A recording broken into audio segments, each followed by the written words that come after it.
Thank you so much for bearing with me on this. No, man, thank you. Are you insane? It's just a good Okay. opportunity to express myself. What are you saying? All right. Here we go. And hello and welcome to Colonial Outcasts, a podcast that focuses on the destructive and self-destructive nature of empire and imperialism, amongst other things. Here, we like to open on action, so we are now all acquainted with this absurd humanitarian aid port in Gaza idea, that it will take months to construct, which is absurd because I have many Navy CB friends. CB stands for Construction Battalion, who say they could construct a temporary port in no time, unless, of course, they don't want the port to be temporary, which would require a more intensive construction process. So people have been talking about the natural gas reserves in the Gaza marine base, and they've also been talking about how it could be used to forcibly relocate people from the Gaza Strip. And we're going to touch on these things in this episode, but our main focus today is going to be on the strategically vital island of Cyprus. As a side note, if you ever wonder as a layperson if a place is strategically important, just look to see if there are any NATO or US or British bases on it, and you'll have your answer. Also, Israel is apparently purchasing a port in Cyprus, and in this episode, we're really going to get into the weeds of the Western imperialism happening in the Eastern Mediterranean. To help us do this, we are joined by Elina Xenophontos, an international law and globalization specialist. She has worked as a researcher in international and EU policy throughout Europe with a special focus on financial and corporate crime. A lot of her work is centered on the geopolitical analysis of policy and the economic underpinning of EU foreign policy objectives. She has worked with organizations such as SOMO, the Center for Research on Multinational Corporations based in the Netherlands. Also, she's from Cyprus, so this all works out. Thanks so much for coming on, Elina. Yeah, thanks for having me, Greg. All right. Yeah, and we're talking about Cyprus within the context of what's happening in Palestine, i.e. the British airstrikes being launched from Cyprus onto targets in Yemen, how Israel has just purchased a port there, ostensibly to oversee and inspect aid in Gaza.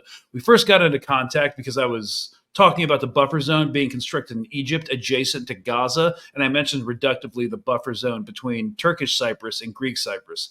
And I think before we get into the thickets here, perhaps you can just give us some context about the political situation in Cyprus, the idea of a unitary state, and the relationship with Israel. So I'm going to briefly play a video you just sent me from Cypriot activists, and you can just jump right in. So I'm going to pull that up right now. It's like a minute and a half. And hopefully we don't have any tech issues. The government of Cyprus says that it is not involved in the US and British airstrikes against Yemen. But these British strikes are coming from fighter jets taken off from UK bases within the island of Cyprus. The people of Cyprus demand an end to the aggression against Yemen, whose only crime has been international solidarity with the people of Palestine, struggling against a US-backed Zionist genocide by halting the supply of weapons and goods to the occupation state of Israel. But how can the nation of Cyprus be considered independent if the people have no say over how the UK and other NATO members use our country for their own gain? Cypriots fought for their independence from British colonial rule. However, when the Cypriot state was established in 1960, the United Kingdom managed to retain its military bases on the island, employing divide-and-rule tactics within Cypriot society. Today, the UK continues to treat our island as if it was still a colony, being directly involved in airstrikes against the Yemeni people. This involvement implicates all of us unless we fight back and take a stand for unitary Cyprus, free from foreign military presence. The people of Cyprus and all peace-waging people of the world demand all NATO bases out of Cyprus, an end to the strikes of Yemen, and an end to the Zionist occupation of Palestine. Liberate Cyprus, free Palestine, resist US-led war. Okay. The first thing I have to say about that is the irony is we're not even a NATO member. We're not actually even a NATO member. That's what's most bizarre about it. The fact that the island is being used as a NATO base, but we're not a NATO member. Just a little brief history. So first of all, based on our little conversation and how we began speaking, it's very important to know there isn't a Greek Cyprus and a Turkish Cyprus. So there's a Republic of Cyprus and there's the occupied Northern Territory, which was occupied in 1974 following the war, the invasion, well, there was a coup, and then there was invasion by Turkey. And but to go a bit before that, obviously Cyprus was colonized by the British, as many nations within that region were. They were colonized by the British. And during our fight for national liberation, there was many pan-Cypriot movements at the time, particularly from the left, who were calling for a national liberation movement as an independent state. But the British began using these sort of reductive terms and labeling people within the community that had different religious backgrounds, giving them different epithets and sort of capitalizing on that in order to create a more divisive, in order to divide the community, hence the divide and rule narrative, the divide and rule argument that was made in the video that you've just shown. And in 1960, there was a lot of upheaval for our national liberation movement. In 1959, there was a meeting between the Greek side and the Greece and Turkey. When I say Greek side, Greek and Turkey, and the British in Zurich, and they basically drew up the plans of how they were going to give Cyprus their independence. We were never really given our independence. The idea was that the Treaty of Guarantees was going to give a permanent base for Greece, military base in Greece and Turkey, and the British. And the idea was that they could intervene militarily whenever they thought it was necessary in order to prevent any sort of escalation between the different communities. So what is perceived, for example, as Greek Cypriot or Turkish Cypriot, we're all Cypriots, just divided along religious lines, like an ethno-religious divide, like I said, as a result of British colonialism. And so in 1960, when we gained our independence was conditioned on essentially having Turkey have a right to intervene whenever they thought it was necessary, Greece having a right to intervene whenever it was necessary, and what the British got out of that was about 4% of our land, which is where the British bases are at the moment. And until today, the British bases have essentially been, well, another thing I think is important to say here is that it was conditional. So our national liberation was contingent to providing these bases, which is in of itself a violation of a right to self-determination, because no colonial empire should ever have to condition anybody for their right to their own freedom. But we were conditioned. So if we were to be free, we, as a state and exist as a state, although a monkey state in many ways, we had to allow for the British bases to exist, and also essentially allow two other nation states, Turkey and Greece, to intervene whenever they wanted. And so that's the history of the bases in Cyprus. And then since the British bases have been used systematically to wage war, intelligence surveillance in the region, all the way, even further out of the region, all the way down to Africa. And yeah, due to the intercommunal conflicts that arose as a result of the divide and rule policies of the British colonial empire, there was essentially a coup, which was actually orchestrated by Greece in 1974 to overthrow the president at the time of Cyprus. And within 5 days after the coup, obviously Turkey got involved because they had the right to get involved to protect the Muslim community of Cyprus. And that was the first invasion. There were supposed to be a ceasefire period of a month where there's supposed to be some sort of negotiations to bring about peace. That didn't happen. And eventually there was a second invasion, and they occupied the northern territory permanently and tried to essentially annex it or declare it as an independent state. But since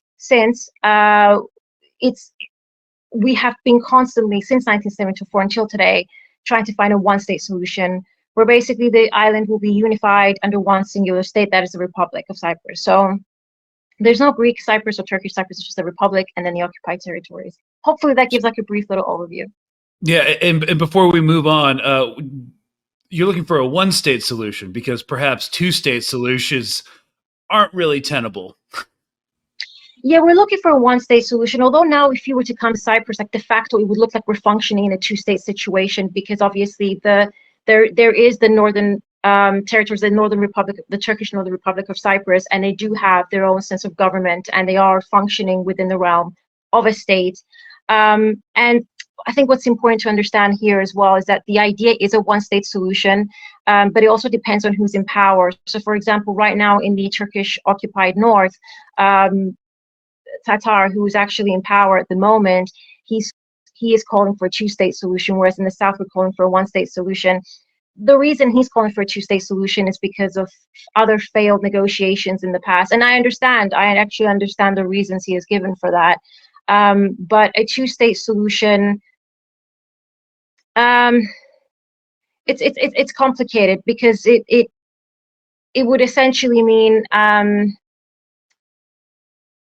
it would complicate everything with regards to the right of return, the refugees, and how we were to go about that as well. So ideally, we want to actually just restore the country as a singular unit, and everybody sort of returns homes and lives basically as we would have prior to 1974.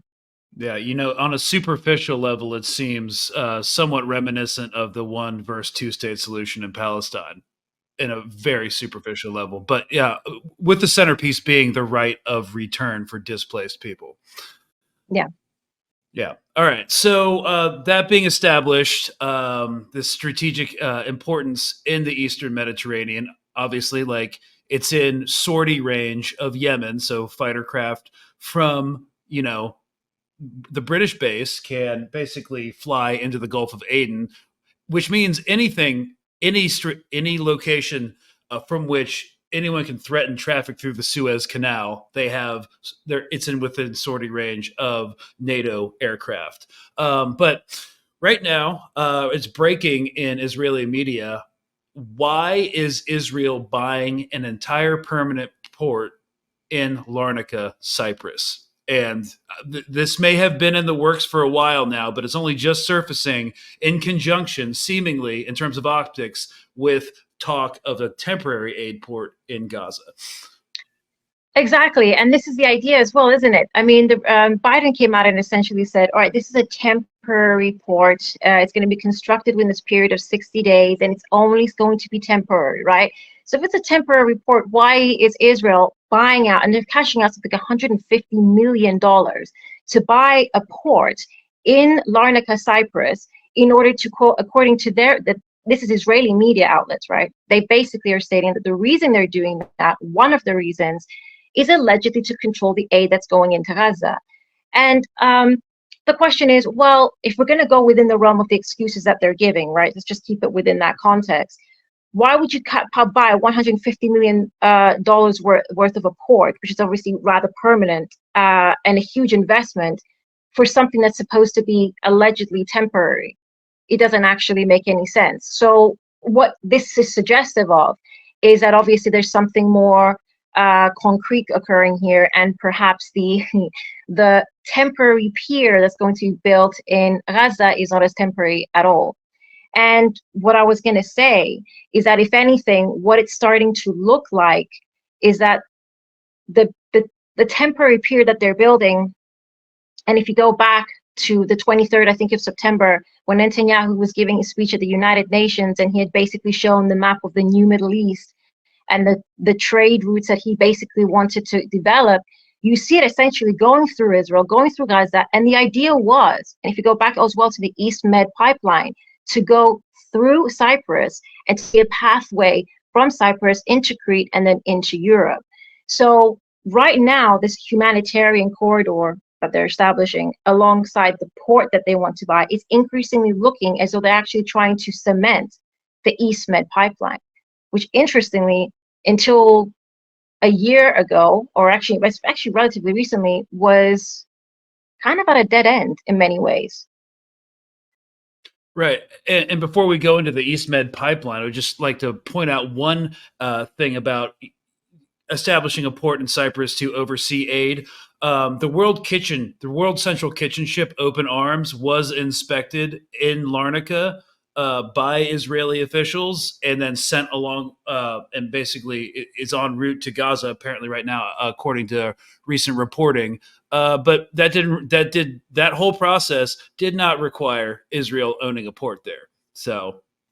No, it didn't. Exactly. That's another great point. But for this process, I guess they need the port for whatever reason. And they actually did a test run, I think, at some point in October, because actually Cyprus was they were advocating from pretty early on to open a humanitarian corridor into Gaza. And there was a trial a trial shipping, let's just say, of aid between Cyprus and Egypt, just a test trial, and that also went by just fine. But yeah, anyway. Yeah, and so we're talking about the East Med gas pipeline, and just in broad strokes, could you basically describe what that whole plan was for the audience? Yeah, so basically, I mean, within the last 10 to 15, not 10, longer than that, 15 to 20 years, because I think the gas reserves in the Gaza Marine have been discovered around 20 years ago. But generally, within the Levantine Basin, they had discovered a certain level of gas reserves. And over the course of the last 10 years, there have been discussions with regards to building the East Med pipeline. But the fundamental problems, parenthesis here, the East Med pipeline agreements were actually made between Egypt, Israel, Cyprus, and Greece. But one of the fundamental issues about the pipeline, even according to Victoria Newland, who had actually visited Cyprus in April of 2022, was that it wasn't economically viable.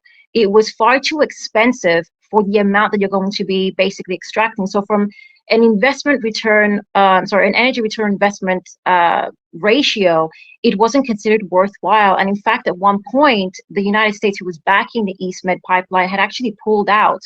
And one of the other issues beyond the economic element is also the political element. I mean, if you look at the area there are so many countries so many small countries that are claiming obviously access to the reserves, and each one of these countries has internalized conflicts. Obviously you have Israel, then you have the fact that Israel's obviously colonizing Palestine, and obviously Palestinians' rights and access to their own reserves, and how you would obviously have to deal with it from the perspective of finding a resolution for the Israeli-Palestinian issue. Then there's Cyprus. You have occupied territory in Cyprus. We have the same issue as well with regards to extracting our gas reserves.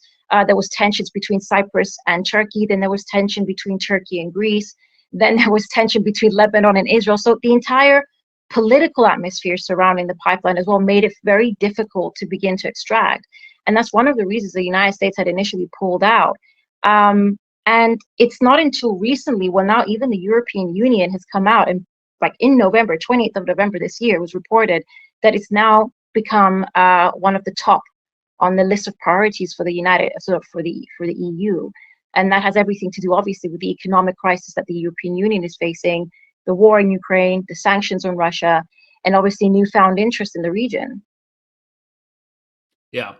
And so I think the amount of internalized conflicts that one has to juggle when kind of trying to consider what's going on in the Eastern Mediterranean right now is kind of it's kind of a mind bender, because then you also have the another internalized conflict in the Sinai Peninsula, especially with the refugees. You know, Egypt has been fighting a low intensity conflict with a Bedouin insurgency as well, and so that's another added pressure to accepting refugees into the region, the buffer zone that we touched on earlier. So the East Med pipeline, back on the list of priorities. Also, people started catching on to what was going on when the Times of Israel in early November put out that British Petroleum had been awarded exploration rights into the Gaza Marine Basin. And I think that was kind of the lever that opened everybody's awareness, because most people didn't even have any idea what was going on with Israel-Palestine before October 7th. But that was one of the articles where they thought, oh, this could be resource-driven. And so if we look at the Gaza Marine Basin here, we have EEZs, which are exclusive economic zones that are supposed to belong to essentially like a certain country and their mineral rights. And so we've got this kind of map that's going to be, I don't know, it looks like a bureaucratic nightmare, but we have... No. And actually, I think it was the end of October, right? I think the 29th of October as well, when the licenses came through, and Israel issued something like licenses to 6 international organizations, Israeli and other international organizations, to basically extract gas reserves, and some of them are actually zones G, which, as we can see, supposed to be disputed, belonging to the Palestinians, belonging to Gaza. So they're basically extracted, or they've given the licenses for companies to start extracting. So yeah, zones G and H are actually Palestinian exclusive economic zones. Yeah, I mean, yep. H and E. That's what it looks like as well. Yeah. So I think Israel's been trying to kind of end run Palestinian rights over their mineral reserves for quite a long time. But I've been you can find documentaries dating back 10 years on Al Jazeera about how Israel are on the mainland extracting Palestinian oil as well. So the thing is as well, when it comes to the because there's a lot of dispute as well. A lot of people come into the conversation saying, well, I mean, there isn't that much gas and it is going to be costly. And I think one of the reasons that the Gaza Marine is it's so important right now is because out of all the gas reserves in the entire region, because it's so close to the coast, it's actually far easier and far cheaper to actually extract right now. And that would be a huge alleviation of the economic turmoil, let's just say, for the European Union. That's why the Gaza Marine as well is so zoned in at the moment. Right. Also, there's a collaboration with Egypt that some people will probably find troubling because, people are expecting Egypt to do everything they can to help the Palestinian cause. Like, people are like, why aren't they taking refugees? And there are many facets to the refugee situation, and especially with the impending Rafah assault, Israel's basic military doctrine is to pressure the civilian population in order to get political concessions from the associated government.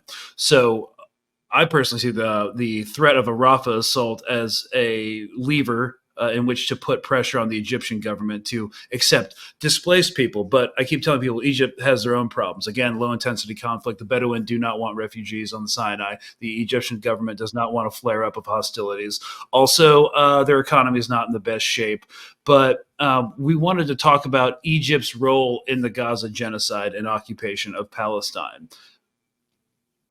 That, I think, it's one of the points that you just made, though, because their economic situation is so dire. That is what the Western elites, so the Western imperialist elites, through their financial capitalist control over the region, are going to try to essentially provoke or use as coercion to get Egypt into accepting something, which is, say, an influx possibly of refugees or displaced people, which they otherwise wouldn't have had their circumstances been different. Mm-hmm. Yeah, and this U.S.-UK bombing of Yemen and the Red Sea is what caused the Suez Canal to effectively shut down. And from a military perspective, I'm talking to people on the ground in Yemen, and I also understand how U.S. targeting works. They're not really hitting anything.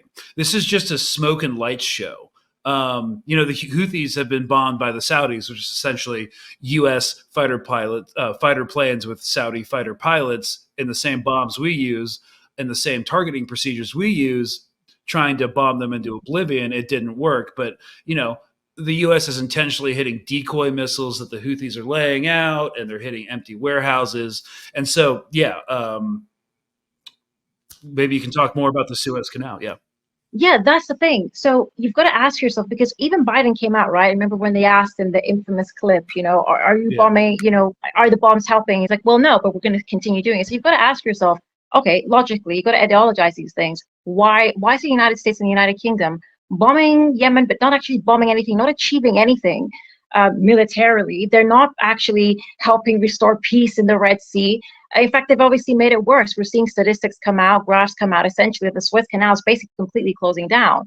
And the only rational outcome you can I'm coming to anyway, is that actually they want the Suez Canal to be essentially sort of shut down in order to strain Egypt, because Egypt is so dependent on the Suez Canal. The Suez Canal is one of the most geostrategically important maritime trade routes right now.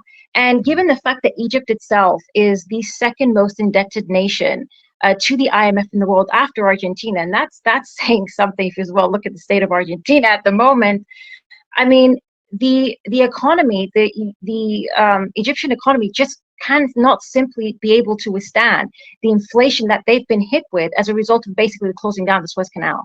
I think it was I was reading some of the stats coming out, and even in February, they went up by, I think the inflation hit up by 35.7%.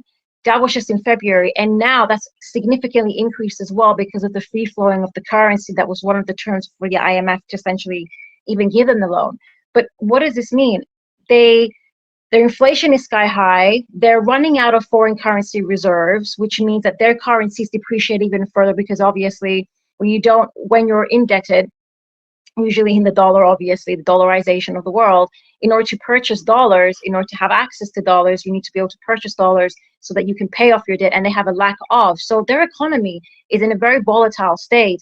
And the situation in the Suez Canal, which has been aggravated by the United States and by the United Kingdom, is actually costing Egypt significantly. So placing Egypt in a situation now economically where they can basically coerce them into aiding Israel's genocide and ethnic cleansing of Palestinians, because this is what it's essentially looking like. Because their inflation is sky high, their economy is failing, and now all of a sudden the IMF has come in, gave them 8 billion in loans. The World Bank now has also stated within the last 3 days they're also going to give them 3 billion. And even the European Union has come in and essentially said they're going to give them migrant support loans in the form of 5 billion migrant support loans. So there's a huge influx of money coming in now under the condition, supposedly the free flowing of their currency as well, but at a particular point where their economy is being very hard hit. Yeah. And so since a lot of people are getting like kind of a practical crash course in international relations since this thing kicked off, just in case you're not tracking, the IMF is the International Monetary Fund, which is a major financial agency of the United Nations and an international financial institution funded by 190 member countries, with the headquarters, of course, in Washington, D.C. And we have talked. We often say that the IMF is like debt colonialism. It is debt colonialism, exactly. Because once any particular nation state starts borrowing from the IMF and they're indebted to the dollar, it becomes a vicious cycle, essentially, of currency depreciation. Their exports become dirt cheap, which means that they're constantly in a state of deficit and constantly trying to pay back a debt that they never will. And what happens is that the vast majority of these loans are always conditional.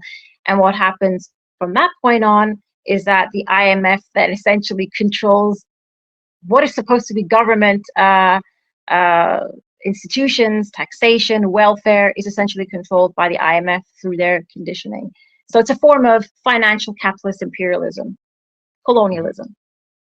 Yeah, and you wrote this note: the IMF loan, World Bank loan, EU loans, and the UAE, $34 billion worth of investments, all within 3 weeks. Yeah, all within 3 weeks. Because 3 weeks ago, actually, the 23rd, it was the 23rd of February, the UAE basically just invested 34 billion into Egypt, supposedly for business development along the coast of Egypt. And that was actually one of when the UAE had invested this money into Egypt, that became a stepping stone for the IMF as well to come in and feel more secure in giving the Egypt an even greater loan. So it really begs the question, there's been an influx of money right now in Egypt within 2 weeks from World Bank, International Monetary Fund, the European Union, and the UAE in such large bulks. It really brings the question, to what extent are these parties, let's say, what is their actual agenda in bringing all this money into Egypt, and how is this going to affect the assault on Rafah? And this would include the UAE and the Arab states, which don't really get that much of there isn't so much of a discussion as to their involvement. Right. And a lot of people who are in the Middle East right now do not want to discuss their involvement because, visas could get revoked, denied, there's all sorts of stuff that can happen. So, I was even going to say, speaking about the Suez Canal, this is a little random side note. To understand the significance of the Suez Canal, one of the reasons why the British refused to leave Cyprus, I mean, actually up until the 1950s, yes, they colonized Cyprus, but it wasn't so strategically as important to them. I mean, initially they thought it was very important, but then they were more focused on their control of the Suez Canal. And obviously after the 1952 revolution in Egypt and the rise of Nasser, and then they eventually lost the Suez Canal in 1956. The headquarters in 1954 actually moved to Cyprus. And then from that point on, the Prime Minister of the UK said they will never, ever leave Cyprus because they will assert control over the Suez Canal. That is how geostrategically important the Suez Canal is. And we're seeing it play out right now. right. And then, of course, we've got the British bases in Cyprus as well. And the Cypriot states are, I imagine they're never informed on how the bases are used. Nothing new there. And that's the thing as well with that. So, look, the bases have been used to inflict chaos within the region.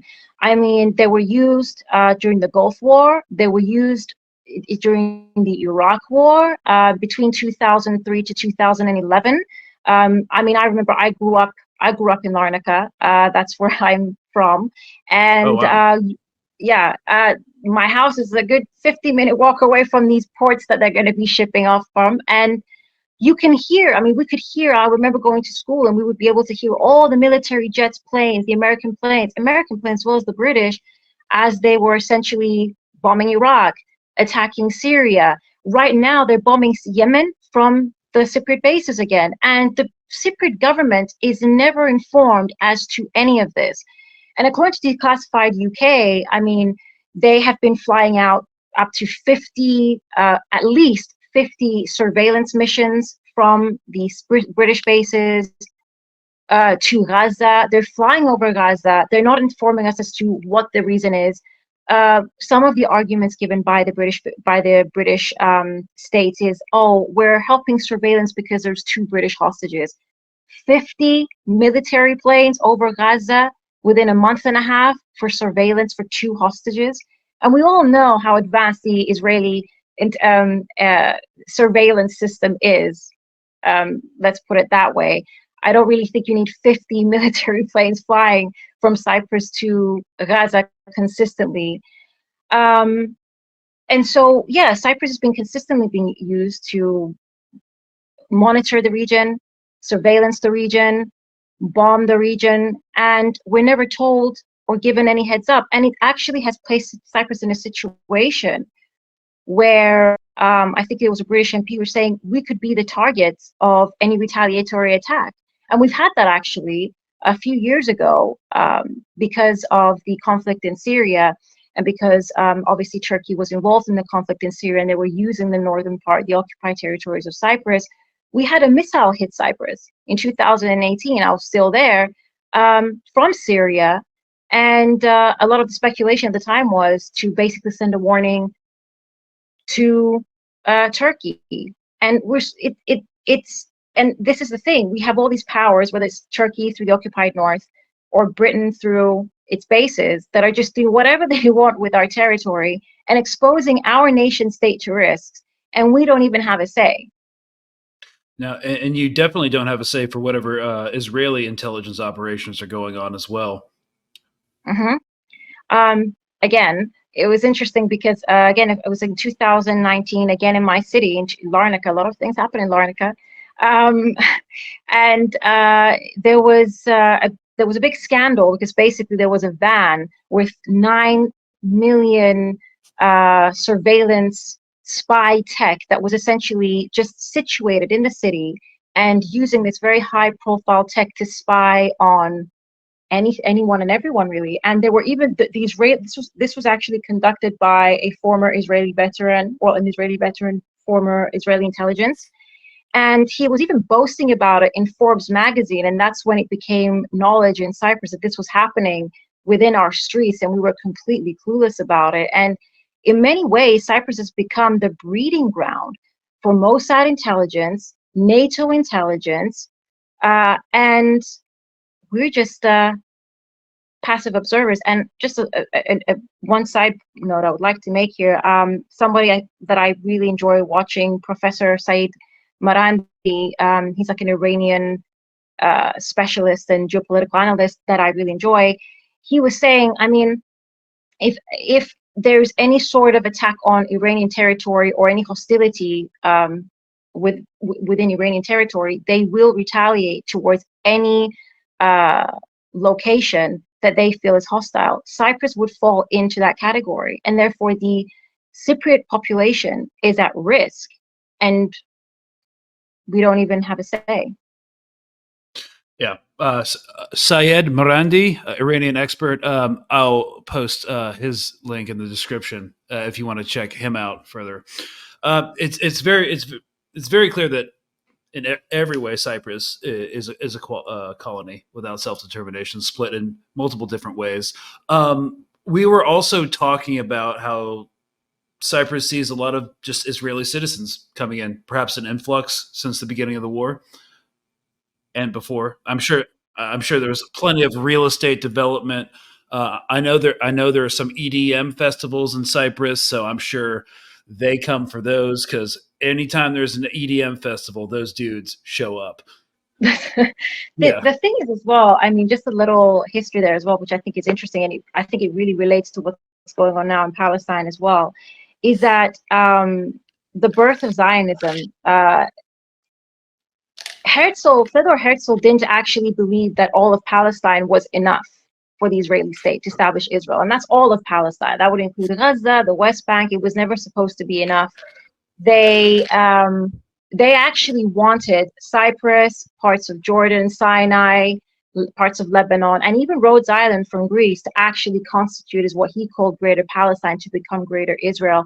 And 3 times in our history, Herzl wanted Cyprus to establish Israel. And there was a plan which included a population transfer of the native indigenous population of Cyprus, and to bring in and establish Israel.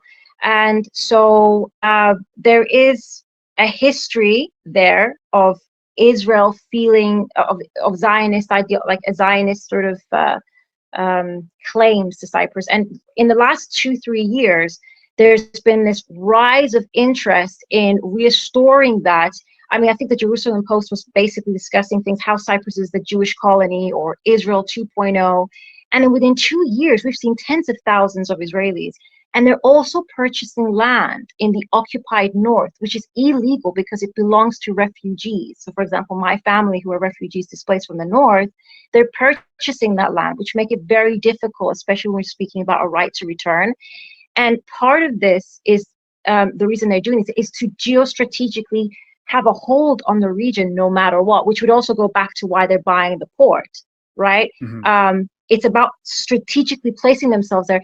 I mean, there was a piece that I read published by the University of Haifa, I think, about how Cyprus, this was in 2007, is the springboard to the Aliyah, which is sort of the idea of the Holy Land. So securing themselves in Cyprus as well is very important. And since October 7th, there's been a huge influx. I mean, that was already happening. It's just amplified. And it all boils down to the geostrategic importance of the region and retaining their control even over Palestine through Cyprus as well.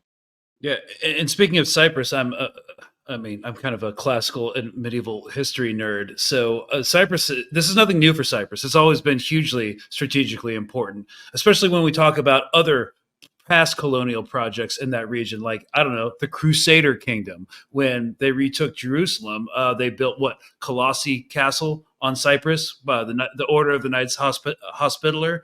So it's always been very important for the control of the Eastern Mediterranean. Yeah, it's always been very important for the control of the Eastern Mediterranean, which is why it was, we've been essentially conquered by everyone. We've never been allowed to live as a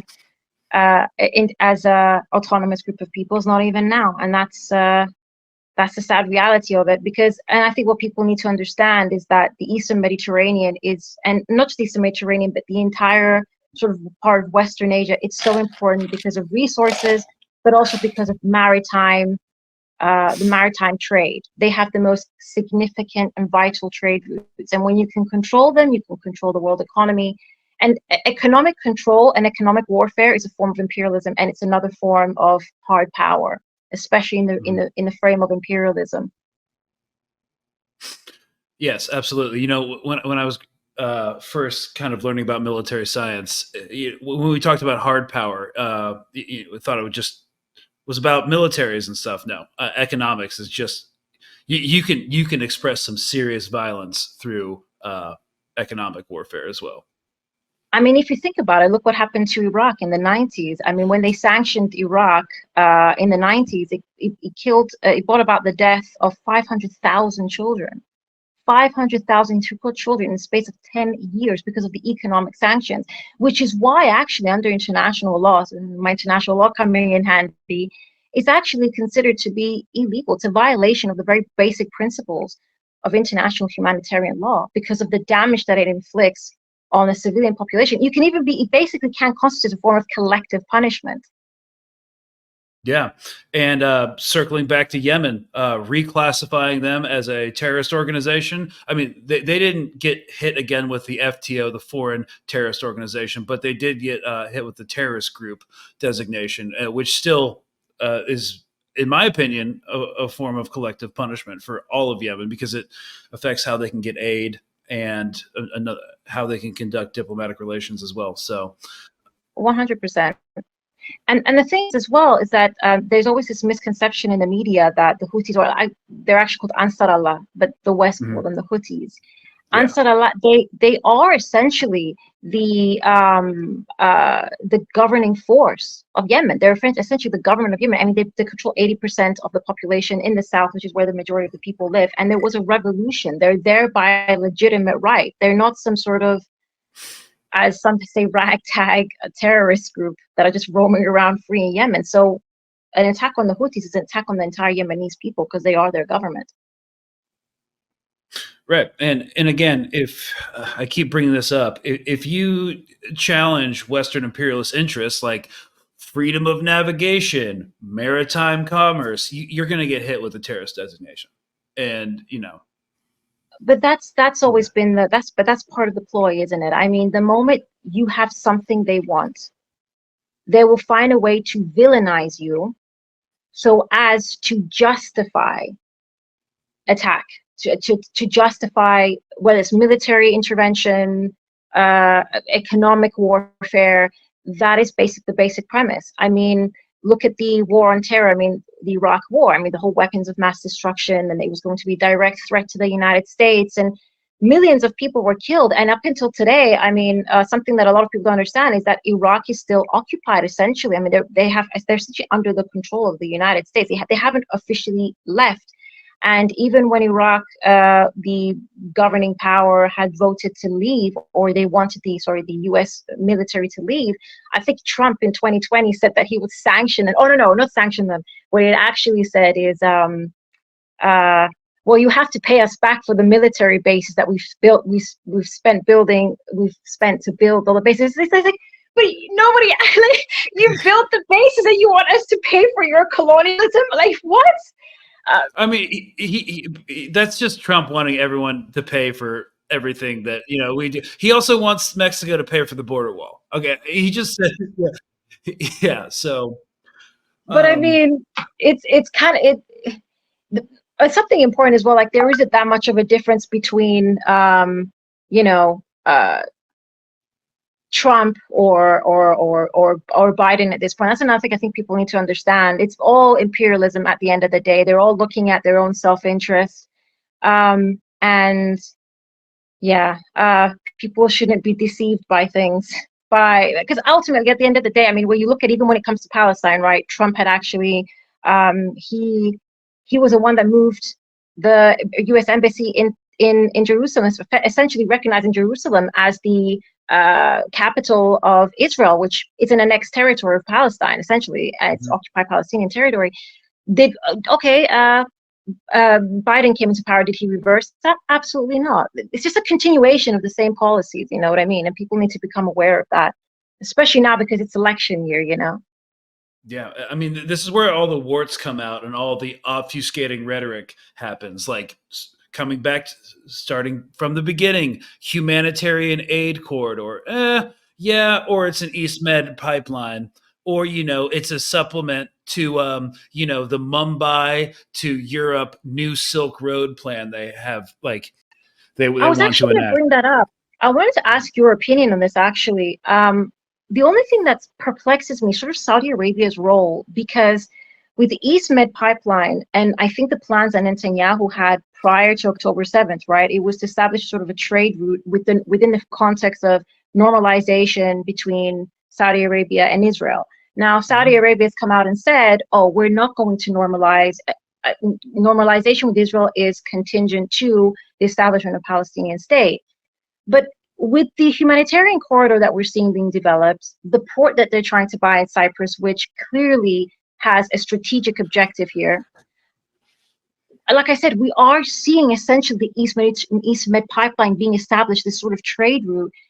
My question is, something I'm pondering on, will Saudi Arabia in a way contribute to this? Because we know that they pay lip service, but because the other aspect is that Saudi Arabia is also part of BRICS, and they are part of the BRI. So yeah, I mean, they have some serious split loyalties going on. First of all, I don't think they'll ever go hardline with Israel, because, and this is the same thing we see with a lot of Arab governments. It's they're scared of another Arab Spring, and one of Israel's greatest insurance policies is that they export all the spyware so that governments can spy on their own citizens, and they don't, because they're scared of their own citizens. So yeah, I think that's just one of the multifaceted insurance approaches that Israel has cultivated with Arab governments throughout the region. So it's a really complicated issue, but it's just lip service from the Gulf states. First of all, yeah, they're part of BRICS, but I'm not convinced. I'm not convinced that they want to be recognized as part of the global South. I'm I think they want a seat at the Western imperialist table, and they're scared of their own people. So yeah, they say, yes, we're not going to do this until a two-state solution is reached. But they'll probably, when things settle down after a ceasefire has happened and a few months pass, they'll be like, well, as long as the process is in place, we can start the normalization process again, which we were going to do before October 7th. So it's kind of like election rhetoric for a country that doesn't have elections. So for the country, that's true. Yeah. Election, exactly. Yeah, good point. That's the thing. It's something that's just I keep pondering on as well myself, because it's a very complex situation, and what's happening with the Arab states. Because even before October 7th, with the whole normalization, there was another issue. Let's be very clear. The Arab states do not care about the leaders, not the people. The leaders do not care about the Palestinian cause. I mean, yeah, this is a fact. that's an important qualification, and it's absolutely true. They don't care.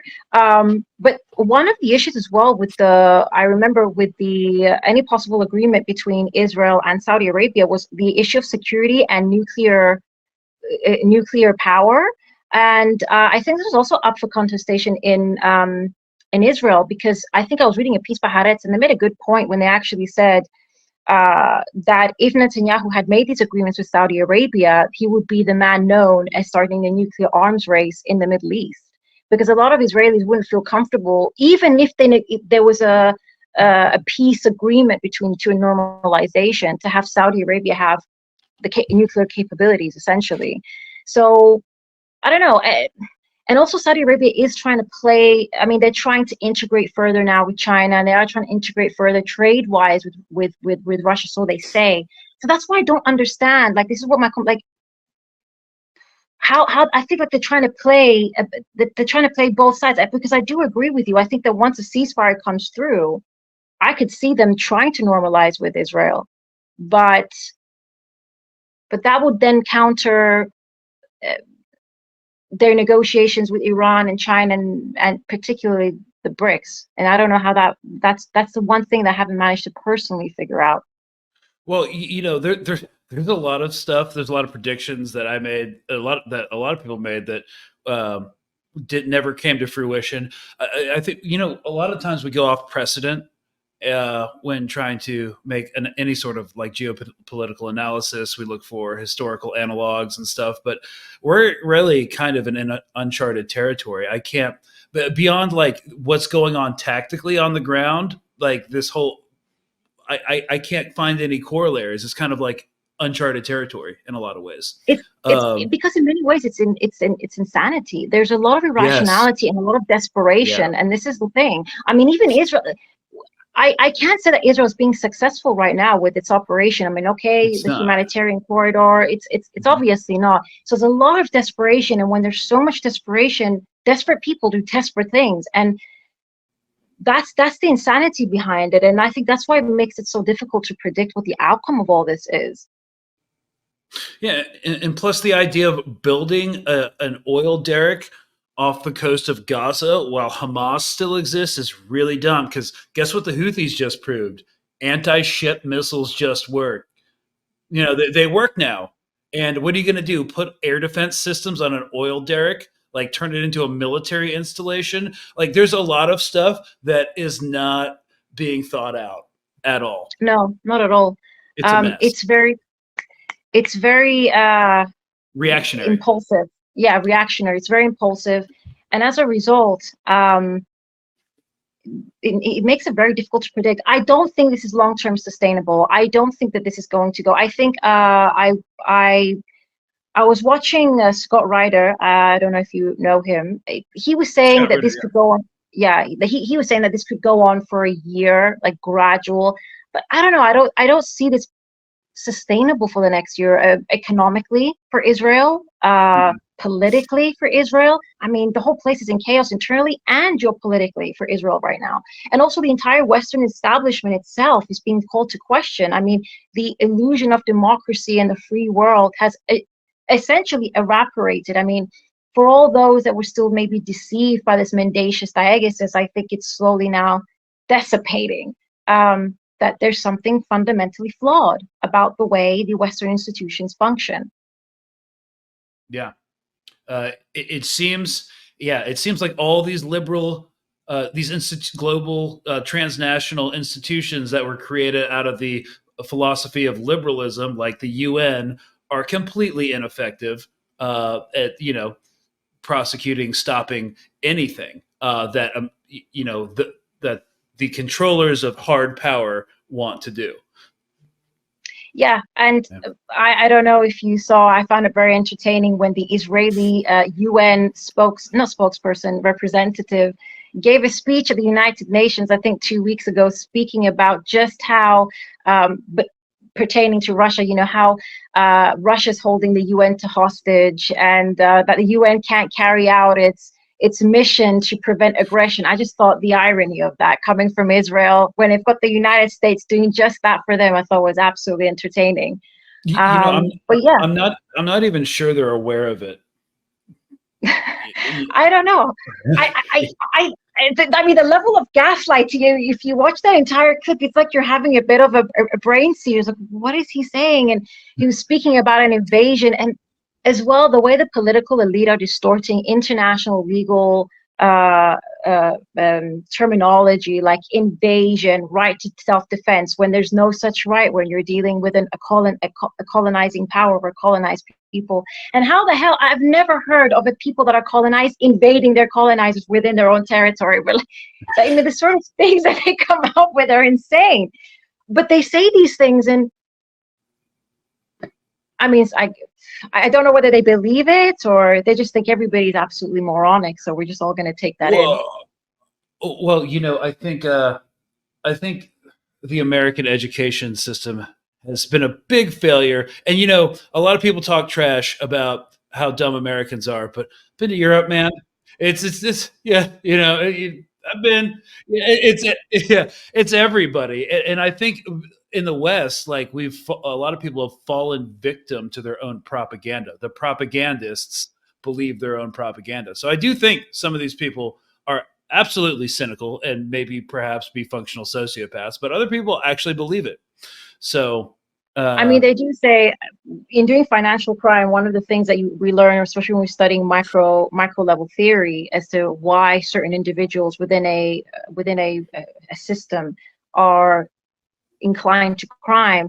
And what we found was essentially that the capitalist system is essentially creates the perfect premise by which to reward sociopathic individuals, because they're the ones that tend to reach the highest in the rank. Like most CEOs exhibit high levels of sociopathy. Oh, that would be a cool return episode in the future, especially. I wonder if there's a correlation to politics as well, probably. Oh, 100%. Oh, 100%. I mean, there's no distinguishing there's no distinguishment between the private and the public sector, right? I mean, they're all interlinked.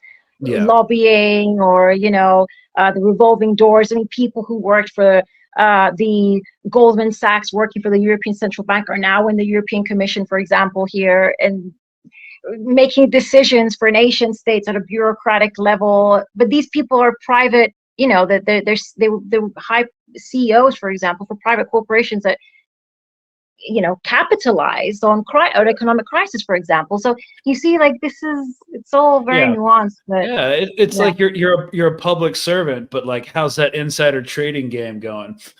Yeah, exactly. Exactly. And then so there's a lot of actors here playing, and even now with what's happening in Palestine, there's all these people that you have to take into consideration. And it's difficult because, like we said, we're also at a turning point in history, I always say. So things are very unpredictable right now. Yeah, absolutely. And just to recap, the Gaza aid port, it's really not about aid. So if there's one takeaway. What I find most disturbing about that as well, just going to say, I mean, the entire fuss, we all know there's hundreds of trucks, how much, tons and tons of aid waiting to get in. It could easily just be let in, but apparently not. We're setting up this port that Israel is essentially going to control. They're again going to control the aid. So again, Israel's been given the control over Gaza's and the Palestinian people's food supply, aid, medical supplies. What is the point? I mean, it doesn't even make sense. I mean, I think this is what it is. Like, imperialists are going to imperial, right? And this is an election year, and so we need to maintain at least the veneer of functional representative democracy, so people can be like, oh, okay, now we don't have to worry about Palestine anymore. Aid's going in. They say they're building a port. Okay, I can go back to spin class and yoga and get my latte. And that's good. So now I can vote for Joe Biden. As a liberal, I can vote for Joe Biden. It's a PR stunt. It's a PR stunt to satisfy the masses into believing, okay, the problem's been resolved, while simultaneously probably robbing the Palestinians of their natural resources and ethnically cleansing them all in one. Yeah, it's like the trifecta. First, it continues to enable a genocide. It gets the votes for the uninformed population, and it makes the top 0.01% even richer. Oh yeah, I mean they're the only ones that constantly are getting richer. We've had so many crises from 2008 until today. And their basically profits go up by 600% every time. The rest of us, the eradication of the middle class, completely. The working class constantly struggling to get by, but they're making a lot of money. They're not seeing a crisis. We are. All right. Well, I think we are just about at the end of our time. Thank you all so much for listening. I hope this was helpful in expanding the discourse about all of these like complex, dynamic geopolitical issues that we hope people are starting to kind of get a more intuitive understanding for, and like being able to see the patterns and the usual suspects with regards to this kind of stuff. Thank you so much, Elina, for coming on. Yeah, thanks for having me. Yeah, you're just getting onto social media to kind of create a platform for this kind of content. So I will link your Instagram in the description. And I know you post slides and stories about these kind of issues that are very informative in short form content. So we'll do that, and hope to see you again. And we will see y'all next time. Thanks for listening.